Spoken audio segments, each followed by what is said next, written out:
Bomb అనేటటువంటిది ఒక విధ్వంసకరమైనటువంటి ఒక్కటి పడిందంటే వందల సంవత్సరాల పాటు ఆ భూమి నాశనం అయిపోతుంది. ప్రజలు సర్వనాశనం అయిపోతారు. దానికి సజీవ సాక్ష్యం మన కళ్ళెదురుగుండా ఇప్పటికీ కనబడుతుంది.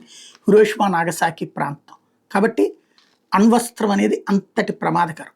కానీ అవి ఎందుకు వాడుతున్నారు, ఎందుకు తయారు చేస్తున్నారు అంటే శత్రువుని భయపెట్టడానికి ఆయుధాలు కావాలి కాబట్టి. అది బాధ్యతాయుతమైనటువంటి దేశాల చేతుల్లో ఉంటే పర్లా, ప్రజాస్వామ్య దేశాల్లో ఉంటే పర్లా.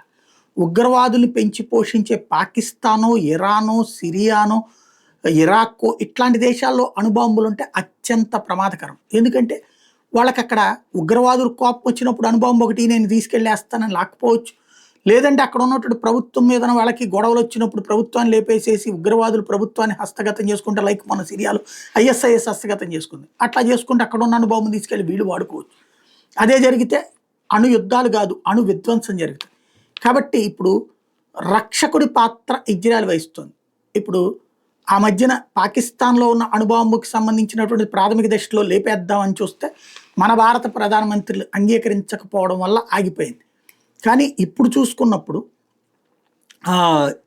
ఇరాన్ విషయంలో చైనీల ఇంతకుముందే చూస్తే ఇరాక్ని, సిరియాని కూడా అణుకేంద్రాల మీద గతంలో ఇజ్రాయెల్ బేకర్ దాడులు చేసింది. ఇరాక్, సిరియా అణుకేంద్రాల మీద పూర్వ ఇరాక్ అధ్యక్షుడు సద్దాం హుస్సేన్ అణ్వస్త్ర తయారీకి నడుంగట్టారని అనుమానించిన ఇజ్రాయెల్ 1981 జూన్ 7న ఇరాక్లోని అసిరాక్ అణుకేంద్రం విమాన దాడిలో ధ్వంసం చేసింది. సిరియాలోని అల్ ఖెబర్లో ఒక అణు రియాక్టర్ సిద్ధమవుతుందని తెలిసి 2007 సెప్టెంబర్ 5న ఇజ్రాయెలీ ఫైటర్ జెట్లు ఆ రియాక్టర్ మీద విరుచుకుపడి పూర్తిగా ధ్వంసం చేశాయి. అంటే ఏ ఇస్లామిక్ కంట్రీ చేతిలో బాంబు ఉన్నా అది ఇస్లాం బాంబు అని చెప్తుంది ఇజ్రాయెల్, దాన్ని పేల్చేస్తుంటుంది.